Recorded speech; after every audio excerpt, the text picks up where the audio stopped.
मैं सोनू सज्जन स्वागत करता हूं आपके अपने यूट्यूब चैनल लेट्स स्टार्ट में। तो आज हम लोग बौद्ध धर्म और जैन धर्म से रिलेटेड 50 ऑब्जेक्टिव क्वेश्चन को सॉल्व करेंगे और देखेंगे कि पिछले सेशन में जो हम लोग बौद्ध धर्म और जैन धर्म के बारे में जाने थे उसे आधारित क्वेश्चन को कैसे सॉल्व करते हैं। तो इससे हमारा कॉन्सेप्ट क्लियर हो जाएगा और हमें पता चल जाएगा एग्जाम में इस तरीके के क्वेश्चन ही आते हैं, जिससे आप लोग और ध्यान से जब वीडियो को देखेंगे तो अच्छे से समझ पाएंगे। तो आइए हम लोग 50 क्वेश्चन को बिना लेट किए शुरू करते हैं। इससे पहले आप लोग को एक बात बताना चाहते हैं कि अगर आप लोग इस चैनल पर नए हैं तो इस चैनल को सब्सक्राइब कर दें और बेल आइकन को दबा दें ताकि अगला नोटिफिकेशन आपको मिलता रहे। तो आइए शुरू करते हैं हम लोग धार्मिक आंदोलन के बारे में। तो लेवल स्टार्ट से हम क्वेश्चन को शुरू करते हैं। पहला क्वेश्चन है, जैन परंपरा के अनुसार जैन धर्म में कुल कितने तीर्थंकर हुए? ऑप्शन है 20, 22, 24 और 14। हम लोग पीछे पढ़ चुके हैं कि जैन धर्म में कुल 24 तीर्थंकर हुए। आंसर इज सी। त्रिपिटक धर्म ग्रंथ है। त्रिपिटक धर्म ग्रंथ है किसका? जैनों का, बौद्धों का, सिखों का और हिंदुओं का। तो आपको बता दें कि त्रिपिटक हम लोग बौद्ध धर्म को याद कीजिए। बौद्ध धर्म में त्रिपिटक में हम बताए थे आपको सूत पिटक, विनय पिटक और अभिधम पिटक को बौद्ध धर्म का त्रिपिटक कहा जाता है। तो बौद्ध धर्म का कहा जाता है तो किसका होगा? बौद्ध का होगा। अगला क्वेश्चन देखते हैं। बुद्ध ने निम्नलिखित में से किस स्थान पर महापरिनिर्वाण यानी मृत्यु प्राप्त किया था? तो हम जानते हैं कि महात्मा बुद्ध का मृत्यु कुशीनगर में उत्तर प्रदेश में हुआ था। तो इसका आंसर पहला दिया हुआ है कुशीनारा या कुशीनगर में, यही आंसर हो जाएगा। आगे देखने का जरूरत ही नहीं पड़ेगा। आगे बढ़ते हैं। किस शासक ने बौद्धों के लिए विख्यात विक्रमशिला विश्वविद्यालय की स्थापना की? महिपाल, देवपाल और धर्मपाल। आपको हम बता दें कि पाल शासक धर्मपाल ने 9वीं शताब्दी में विक्रमशिला विश्वविद्यालय का स्थापना किया था। तो धर्मपाल आंसर हो जाएगा। आगे बढ़ते हैं। किसके द्वारा तृतीय बौद्ध संगीति को संरक्षण प्रदान किया गया था? आपको यहाँ पे ऑप्शन दिया हुआ है कनिष्क, अशोक, महाकश्यप और उपाली। आपको यहाँ पे बताना चाहेंगे कि प्रथम बौद्ध संगति अजातशत्रु के समय में, दूसरा कालाशोक के समय में, तीसरा अशोक के समय में और चौथा जो हुआ था वो कनिष्क के समय में हुआ था। तो इस तरीके से पूछ रहा है क्वेश्चन कि तृतीय बौद्ध संगति को संरक्षण प्रदान किया था। तो हमारा आंसर हो जाएगा, तृतीय है तो अशोक हो जाएगा। Ashok right answer. आगे बढ़ते हैं। बौद्ध ग्रंथ पिटकों की रचना निम्नलिखित में से किस भाषा में की गई? आप लोग को बता दें कि बौद्ध धर्म की बात जब भी आए तो बौद्ध को वो अपना पहला उपदेश भी पाली भाषा में दिए थे। बौद्ध ग्रंथ का जो है सो पाली भाषा में संकलित भी किया गया है और बौद्ध का जो है सो प्रचार प्रसार के लिए भी पाली भाषा का प्रयोग किया गया है। तो यहाँ पे क्वेश्चन कह रहा है कि बौद्ध ग्रंथ पिटकों की रचना निम्नलिखित में से किस भाषा में की गई है? तो हमको पता है कि बौद्ध से पूछ रहा है तो इसका आंसर हमारा पाली चला जाएगा। आगे देखते हैं। किस शासक के शासनकाल में नेपाल में बौद्ध धर्म का गमन हुआ? तो हम आपको बता दें कि नेपाल में जो बौद्ध धर्म का विस्तार किया गया था वो हुआ था अशोक के समय में। तो इसका आंसर हो जाएगा अशोक। आगे देखते हैं। सांची क्यों विख्यात था? हम लोग सभी बहुत इंपॉर्टेंट क्वेश्चन जो लोग हमारे सामने बार बार आ चुका है सांची स्तूप के लिए। और सांची का स्तूप जो है सो वो बौद्ध का सबसे बड़ा स्तूप माना जाता है। तो सांची किस लिए है? तो सबसे बड़ा बौद्ध स्तूप के लिए हो जाएगा। आगे बढ़ते हैं। महावीर का जन्म किस क्षत्रिय गोत्र में हुआ था? तो हमको पता है कि हम पीछे पढ़ चुके हैं कि महावीर का जन्म ज्ञात्रिक कुल में हुआ था। तो इसका आंसर बी हो जाएगा। आगे देखते हैं। महावीर की माता का नाम क्या था? हम आपको बता चुके हैं कि गौतम बुद्ध के माता का नाम महामाया था और महावीर के माता का नाम त्रिशला था। तो महावीर का पूछ रहा है, इसका आंसर त्रिशला हो जाएगा। आगे चलते हैं। इस तरह हम 10 में 10 क्वेश्चन सही कर लिए। अब आते हैं लेवल 2 पे। लेवल 2 में देखते हैं गौतम बुद्ध द्वारा अपने धर्म में दीक्षित किए जाने वाला अंतिम व्यक्ति निम्नलिखित में से कौन था? ये क्वेश्चन बहुत इंपॉर्टेंट है, आप लोग इसे ध्यान कर लीजिएगा। इसका ऑप्शन दिया है आनंद, सरिपुत्र, मोगलान और सुभद। तो इसका आंसर ना सुभद है। गौतम बुद्ध द्वारा अपने धर्म में दीक्षित किया जाने वाला अंतिम व्यक्ति सुभद था, तो इसलिए इसका आंसर सुभद होगा। आगे बढ़ते हैं। प्राचीनतम विश्वविद्यालय कौन सा था? प्राचीनतम विश्वविद्यालय की बात कर रहा है तो यहाँ नालंदा प्राचीनतम विश्वविद्यालय होगा। आगे देखते हैं। किस भाषा का ज़्यादा प्रयोग बौद्धावर्ण के प्रचार के लिए किया गया है? तो बौद्धावर्ण के प्रचार के लिए, तो बौद्ध के प्रचार के लिए अभी जस्ट हम लोग देखे हैं पीछे कि बौद्ध की बात आवे तो हम लोग पाली भाषा का बात करेंगे, तो बौद्धावर्ण के प्रसार के लिए पाली भाषा का किया गया है। आगे देखते हैं। महावीर की मृत्यु कहाँ हुई थी? हम लोग पिछले सेशन में पढ़ चुके हैं कि महावीर की मृत्यु राजगीर के निकट पावापुरी में हुआ था, तो इस तरह से उसका आंसर पावापुरी हो जाए। आगे देखते हैं। बोधिसत्व पद्मपाणि का चित्र सर्वाधिक प्रसिद्ध और प्रायः चित्रित चित्रकारी है जो? तो बोधिसत्व पद्मपाणि का चित्र सर्वाधिक प्रसिद्ध और प्रायः चित्रित चित्रकारी है जो? आपको बता दें कि अजंता का किला में बौद्ध के लिए बहुत फेमस है और बौद्ध का सर्वाधिक जो है सो मतलब सर्वाधिक प्रसिद्ध चित्रकारी भी यहीं मिलता है। कहाँ? अजंता में, तो अजंता इसका आंसर हो जाएगा। आगे देखते हैं। मठ और स्तूप किस धर्म से संबंधित है? तो हम आपको बता दें मठ और स्तूप जो है वो बौद्ध धर्म से सम्मिलित है, और हम तृतीय बौद्ध संगति में हम देखे भी थे कि बौद्ध में मठों को लेकर कुछ विवाद हो गया था, और स्तूप जानते हैं कि जहाँ उनका जो निर्माण किया जाता है, जहाँ उनका समाधि स्थल होता है उसको स्तूप वहाँ स्तूप अर्धगोलाकार स्तूप बनाता है। तो इस तरीके से बौद्ध धर्म का मठ और स्तूप बौद्ध धर्म से हो जाएगा। आगे देखते हैं। बौद्ध धर्म एवं जैन धर्म दोनों के उपदेश किसके शासनकाल में दिए गए थे? आपको ये इंपॉर्टेंट क्वेश्चन है, इसको भी ध्यान में रखिएगा। बौद्ध और जैन किसके समकालीन थे? तो आपको बता दें बिंबिसार में बौद्ध धर्म और जैन धर्म दोनों का उपदेश दिया गया था, तो इसलिए इसका आंसर जो होगा वो होगा बिंबिसार के समकालीन थे और बिंबिसार के समय में हुआ था। इसका अगला क्वेश्चन चलते हैं।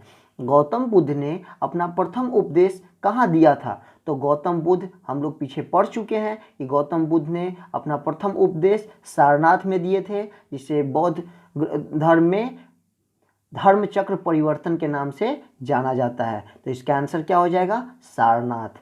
आगे चलते हैं। बुद्ध धर्म ग्रहण करने वाली पहली महिला कौन थी? बौद्ध धर्म ग्रहण करने वाली पहली महिला जो थी, तो हम आपको बता दें कि बौद्ध धर्म ग्रहण करने वाली पहली महिला उनकी सौतेली माँ प्रजापति गौतमी थी, जिन्होंने सबसे पहली थी जिन्होंने बौद्ध धर्म को ग्रहण किया था, तो प्रजापति गौतमी थी। आगे देखते हैं। बौद्ध गया स्थित है, ये क्वेश्चन आप सभी जानते हैं, सबको पता है कि बौद्ध गया बिहार में स्थित है। आगे चलते हैं।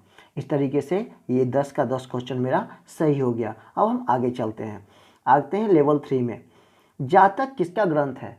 आप लोग को बताना चाहते हैं कि जातक में बौद्ध के पुनर्जन्म की कथा संकलित है। बौद्ध के पुनर्जन्म के बारे में हमें ज्ञान जातक से मिलता है, तो जातक बुद्ध के पुनर्जन्म का मिलता है, तो किस धर्म से होगा? तो ये बौद्ध धर्म से होगा। आगे चलते हैं। सिद्धार्थ यानी बुद्ध को ज्ञान प्राप्ति कहाँ हुई थी? तो हम आपको बता दें, एक छोटा सा स्टोरी सुन लीजिए कि वैशाख पूर्णिमा को निरंजना नदी के किनारे पीपल वृक्ष के नीचे सिद्धार्थ को ज्ञान की प्राप्ति हुई, जिसके बाद वो बुद्ध कहलाए, और जिस जगह उन्हें ज्ञान की प्राप्ति हुई थी वह बौद्ध गया कहलाया, जिसके लिए इस ऑप्शन के हिसाब से गया आंसर होगा। तो इसका आंसर गया होगा। आते हैं। सारनाथ में बुद्ध का प्रथम प्रवचन कहलाता है। अभी जस्ट हम बताए हैं कि बुद्ध जो है सो अपना प्रथम प्रवचन दिए थे सारनाथ में, जिसे बौद्ध धर्म में धर्म चक्र परिवर्तन के नाम से जाना जाता है, तो इसलिए इसका आंसर हो जाएगा डी। बौद्ध धर्म ने समाज के निम्न वर्गों पर महत्वपूर्ण प्रभाव डाला। तो बौद्ध धर्म में समाज के निम्न वर्गों पर महत्वपूर्ण प्रभाव डाला। तो ये चीज़ हम इसलिए कहा गया है क्योंकि वेदों को महिला और शूद्र को पढ़ने की अनुमति नहीं थी, जबकि जैन धर्म बौद्ध धर्म में सभी को शामिल होने का समान अनुमति प्राप्त था। इसलिए बौद्ध धर्म ने समाज के निम्न वर्गों पर भी महत्वपूर्ण प्रभाव डाला। तो किस पे? महिला और शूद्रों पे। आगे बढ़ते हैं, देखते हैं बुद्ध के गृह त्याग का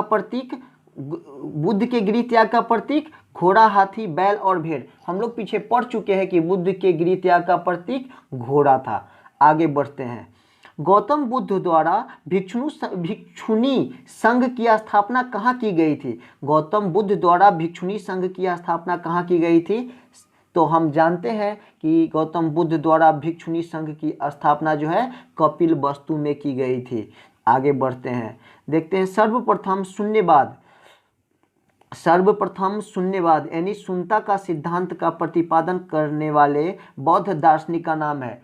आपको हम बता दें कि बौद्ध धर्म का शून्यता का सिद्धांत या शून्यवाद का सिद्धांत जो है सो नागार्जुन ने दिए थे, और यही वो बौद्ध दार्शनिक हुए। कौन थे? नागार्जुन। आगे बढ़ते हैं, महावीर का मूल नाम क्या था? हम सभी जानते हैं कि महावीर के बचपन का नाम वर्धमान था, तो उनका मूल नाम वर्धमान था। आगे चलते हैं, किसे एशिया की रोशनी लाइट ऑफ एशिया कहा जाता है? हम लोग बौद्ध धर्म में याद करिए पढ़ चुके हैं कि महात्मा बुद्ध को एशिया का ज्योति पुंज या लाइट ऑफ एशिया कहा जाता है। तो किसको कहा गया है? गौतम बुद्ध को। आगे चलते हैं, दिलवाड़ा के जैन मंदिर का निर्माण किसने करवाया था? तो दिलवाड़ा के जैन मंदिर का निर्माण जो है सो चालुक्य सोलंकियों ने करवाया था। आगे चलते हैं, इस प्रकार से हम 10 में 10 सही कर लिए। आगे बढ़ते हैं, चौथे लेवल में आते हैं, नागार्जुन कौन थे? अभी जस्ट हम देखें कि नागार्जुन शून्यवाद या शून्यता का सिद्धांत दिए थे और ये बौद्ध दार्शनिक थे, तो इसका आंसर बौद्ध दार्शनिक हो जाएगा। उसके बाद जैन परंपरा के अनुसार महावीर कौन से तीर्थकर थे? तो हम सभी जानते हैं कि जैन परंपरा के अनुसार महावीर 24वें और अंतिम तीर्थंकर हुए, और जिन्हें जैन धर्म का वास्तविक संस्थापक भी कहा गया था। तो कै में थे? 24वें थे। आगे देखते हैं, जैन धर्म का आधारभूत बिंदु है।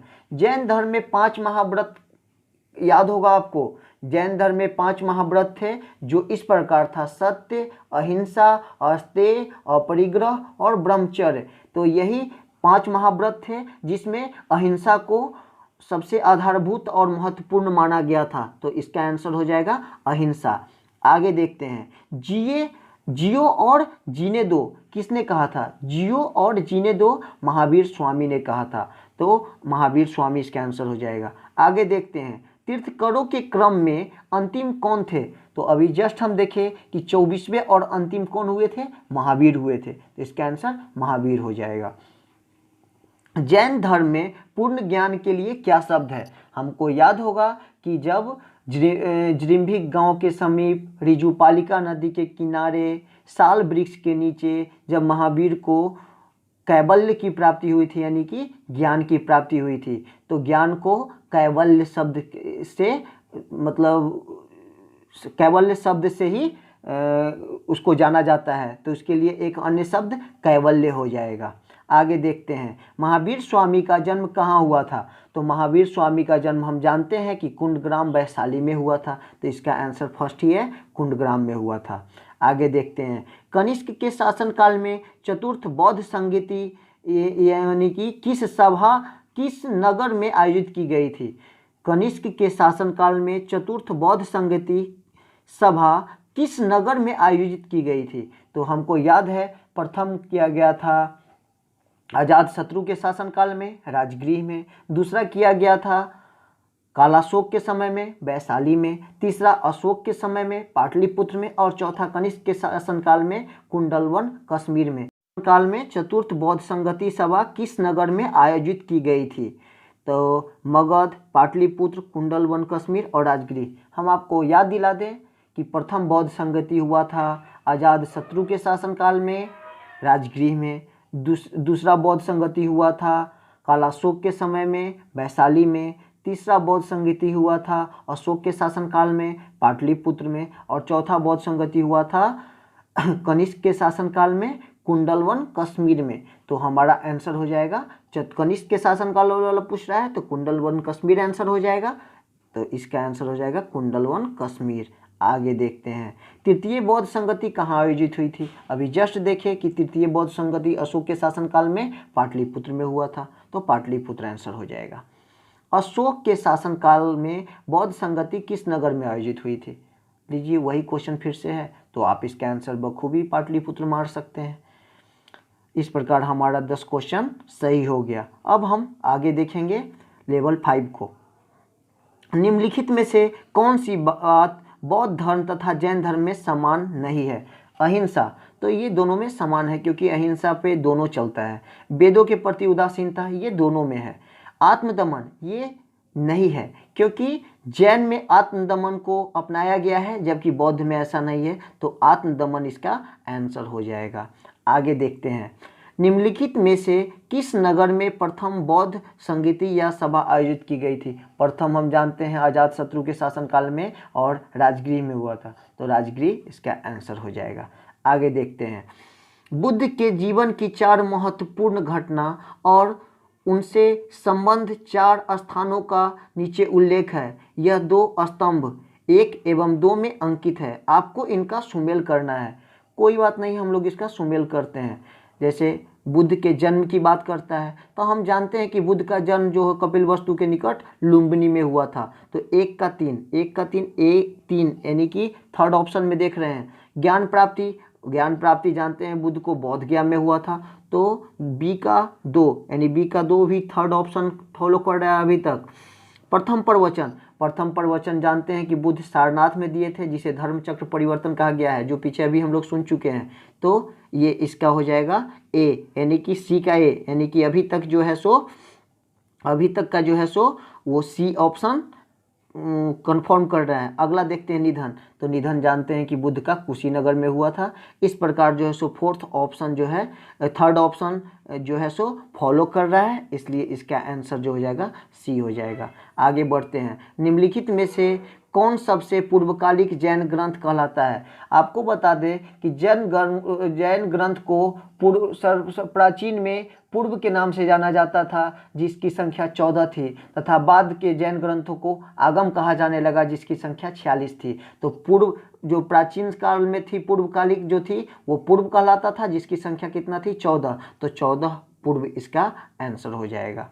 आगे देखते हैं, आजीवक संप्रदाय के संस्थापक कौन थे। आजीवक संप्रदाय के संस्थापक कौन थे, और ये बहुत इंपॉर्टेंट क्वेश्चन है, आप लोग अपने दिमाग में रख लीजिएगा। तो इसके जो संस्थापक थे वो थे मखाली गोसाल। आगे देखते हैं, भागवत संप्रदाय के विकास में किसका योगदान अत्यधिक था। भागवत संप्रदाय के विकास में किसका योगदान अत्यधिक था, तो इसका आंसर होगा हिंद यूनानी, यानी कि भागवत संप्रदाय के विकास में हिंद यूनानियों का योगदान सर्वाधिक था। आगे देखते हैं, भगवान महावीर का प्रथम शिष्य कौन था। तो हम आपको बता दें, हम पढ़े हैं जैन धर्म में कि भगवान महावीर के प्रथम शिष्य उनके दामाद जामिल हुए थे, तो जामिल हमारा आंसर हो जाएगा। आगे देखते हैं, त्रिरत्न सिद्धांत, सम्यक धारणा, सम्यक चरित्र, सम्यक ज्ञान किस धर्म की महिमा है, वह है। तो हम लोग जानते हैं कि सम्यक ज्ञान, सम्यक ध्यान और सम्यक आचरण जो है सो जैन धर्म का त्रिरत्न आता है, और इसमें हम जानते हैं ये भी सेम वही चीज़ है, बस इसके अलग नाम ये है, लेकिन उसी चीज़ को फिर से बताया है। तो ये जैन धर्म का था। आगे देखते हैं, कथन ए, कुशीनगर मल्ल गणराज्य की राजधानी थी। ये सही है कि कुशीनगर मल्ल गणराज्य की राजधानी थी। और दूसरा कथन आर में है, महात्मा बुद्ध का परिनिर्वाण कुशीनगर में हुआ था। ये दोनों सही है, क्योंकि महात्मा बुद्ध का परिनिर्वाण कुशीनगर में हम लोग जानते ही हैं। लेकिन ये चीज़ देखिए कि दोनों सेंटेंस आपस में कोई कोरिलेट करता है क्या, नहीं, एक दूसरे से तो इसका कोई संबंध नहीं है, इसलिए ये दोनों सही होगा लेकिन एक दूसरे का व्याख्या नहीं होगा। और ये ऑप्शन हमारे बी में दिखता है, ए आर दोनों सही है तथा आर एक की व्याख्या नहीं करता है, तो बी सही हो जाए।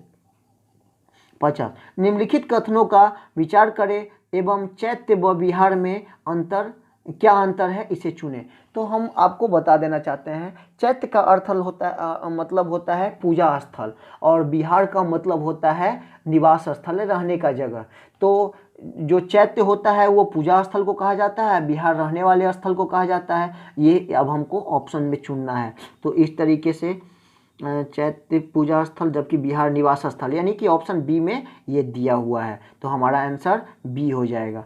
इस तरीके से हम लोगों ने 10 में 10 सही किए। इस प्रकार से हम लोग बौद्ध धर्म और जैन धर्म से रिलेटेड सभी वस्तुनिष्ठ प्रश्नों को देखे, समझे, जाने। उम्मीद है आप लोग को भी अच्छे से समझ में आया होगा। अब आप लोग किसी भी पुस्तक को उठा के उसके बौद्ध और जैन से रिलेटेड क्वेश्चन को बना सकते हैं। मुझे पूरा भरोसा है कि आप लोग ज़्यादा से ज़्यादा क्वेश्चन को बना पाएंगे। तो दोस्तों, इस सेशन में इतना ही। मिलते हैं अगले सेशन में नए टॉपिक के साथ। तब तक आप लोग अच्छे से इसका प्रैक्टिस कीजिए। और आपको अगर इससे पहले अगर ये वीडियो, पिछले वाला वीडियो नहीं देख पाए हैं तो उस वीडियो को एक बार देख लीजिए। मुझे उम्मीद है कि इसके बाद आप अच्छे से क्वेश्चन बनाने की कोशिश कीजिएगा, पूरे बना पाइएगा। तो मिलते हैं अगले सेशन में। इससे पहले अगर आप लोग इस चैनल को सब्सक्राइब नहीं किए हैं तो सब्सक्राइब कर दीजिए और बेल आइकन को अवश्य दबा दें, ताकि आने वाला वीडियो का नोटिफिकेशन आपको आसानी से मिलता रहे।